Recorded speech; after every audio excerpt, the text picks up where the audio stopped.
Ang sweet naman pala ni Papa Nawat eh. Alam mo naman, si Papa Nawat naman talaga. Alam ko naman may pagka-plastic naman talaga yan eh.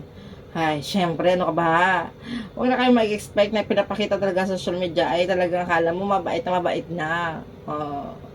Kasi 'di ba, lagi na lang ma-issue, parang galit na galit yan sa Pilipinas. Ang daming pinagsasabi. Alam naman talaga ang Pilipinas talaga.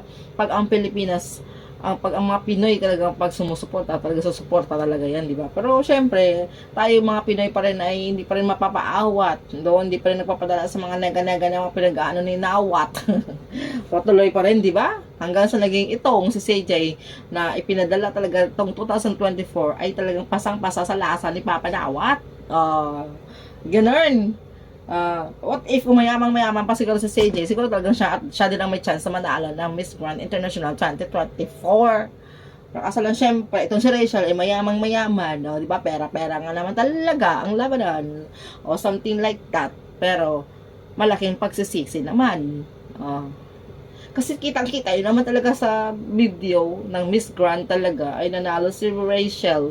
Pero ang iniyakap ng buong kandidata ay si CJ Opiasa. Ipinipilit pa rin kasi itong ninawat na manalo talaga si Rachel. Ano nangyari ngayon? Hindi gulo-gulo kayo. So, well, hindi naman talaga natin alam ang mga kaguluhan o kaganapan behind that scene. Well, na lang itong kay CJ Opiasa. Pero alam mo naman natin tayo mga Pinoy ay palaban talaga.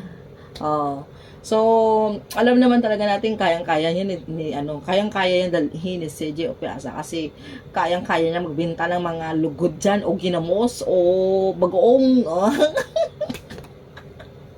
Kaya, itong si Rachel kasi siyempre cheap product. So, nasanay kasi siya sa mamahaling mga products na gusto niya i-endorse. So, yung mga mamahalin. Kaya nga dyan kaya sinusukat ang pagiging queen mo sa maliit na bagay.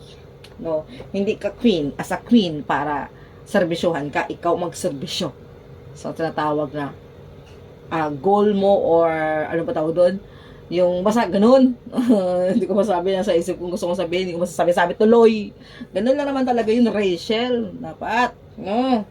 Kaya talagang para talaga sa kanya kay sige Opiasa yan. Dahil hindi mo talaga nagampanan ang trabaho mo. Kumaga talagang hindi mo siya talaga matake kasi you have that kind of pride.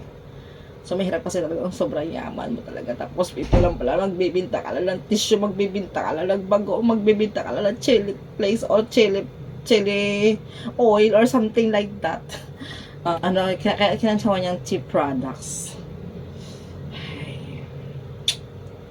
Kumbaga dyan pa lang, sinusubok na ang pagiging queen mo talaga. Na which is tamang-tama naman talaga na tinerminate ka or ikaw ba nag-resign, that's good. Kasi hindi ka talaga nababagay as a queen.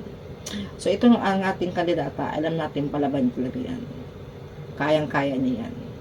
Handa ng kanyang isip, puso, at katawan sa labanan na trabaho ng bonggang-bongga. Diba? So, at least, pride ng Pilipino yan. Ganun yan si CJ. Dalang-dala niya at dito lang ang mga Pinoy sa likod niya.